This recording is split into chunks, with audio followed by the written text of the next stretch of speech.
અમદાવાદના પાલડી વિસ્તારમાં શુક્રવારે 12 સપ્ટેમ્બરના રોજ એક યુવકની હત્યા કરવામાં આવી. આ કેસમાં હવે પોલીસે 9 આરોપીઓને ઝડપી પાડ્યા. પોલીસે આ ઘટનામાં સામેલ 3 આરોપીઓને આબુથી તો બાકીના 4 આરોપીઓને અમદાવાદ ગાંધીનગરથી દબોચ્યા. આરોપીઓ ઝડપાયા બાદ હત્યાના કેસમાં ચોંકાવનારા ખુલાસા થયા.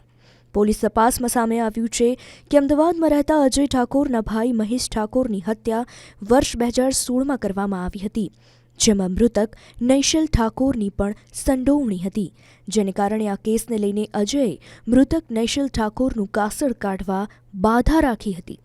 અજય ઠાકોરે પ્રતિજ્ઞા લીધી હતી કે જ્યાં સુધી તે નૈશલને મોતને ઘાટ નહીં ઉતારે ત્યાં સુધી માથાના વાળ કાપશે નહીં અને ચોટલી રાખશે.